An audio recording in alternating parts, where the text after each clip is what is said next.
係請嶺南大學學生會嘅何潔宏小姐。我叫何潔宏，學聯成員，嶺南大學學生會外務副會長。前排3場梁振英嘅諮詢會我都有去。好地地一個學生讀緊書，我後日就要考試，都逼不得已走嚟走去，喺我香港實在太過荒謬。直到前日，梁振英仲口口聲聲話東北發展計劃純粹係一個新市鎮嘅發展，但係事實上，蓮塘口岸已經納入國家十二五規劃，將來會一個喺香港邊境橫跨兩地嘅聯檢口岸，一定會打通坪輋邊境同埋大埔吐露港嘅高速公路，到時就會變得好恐怖。蓮塘唔單止令到新界東北穿咗一個窿，更加會起好多豪宅，令到富豪可以去炒樓。呢個簡直係掠奪人民土地，再令到資本家發展。呢個係不顧基層人民利益嘅一個融合。政府口口聲聲講大話，你話俾我聽，點解個新市鎮發展計劃會起公路、會起口岸？你哋仲話會作出廣泛嘅諮詢，但係點解啲村民要去到被逼遷，要去到塊地無啦啦俾人收咗，先知發生咩事？即使你哋開放平台去收集意見書，但係當時收咗6000幾份反對嘅意見書，而家去咗邊？你哋有咩回應？有咩改善？有咩研究？有咩諮詢？我去過東北嗰度幾次，嗰度有田有地，村民自給自足，有農墟做蔬果嘅買賣，又教整麵包嘅工作坊，啲菜唔使拎去受盡剝削嘅領匯嗰度賣。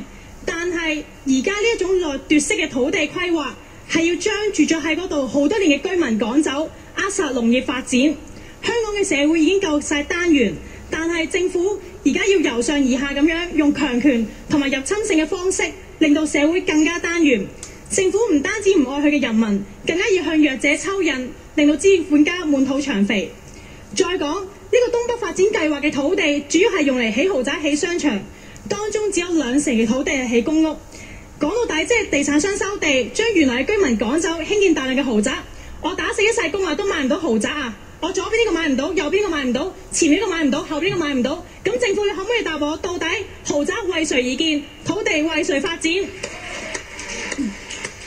上星期中大學生會會長楊正賢問到梁振英，佢話東北嘅問題到底係點樣？梁振英答：我哋仲細，學生唔知道住屋嘅困難，亦都唔了解買地嘅問題。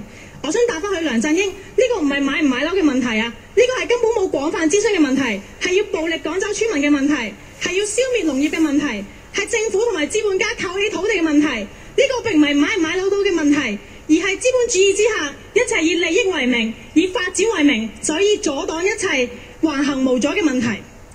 今日我坐喺度，我選學生會都有千幾票嘅授權，但係政府就只係得600幾票。呢個小圈子選舉，你話你代表民意，你話東北發展係市民嘅共識，我嘅民意授權仲多過你啊！你根本就係特權階級，坐喺度咁多都係嘥氣。我希望大家一齊可以共同要求立即撤回東北發展計劃，1月1號一齊上街留守到最後一刻。多謝。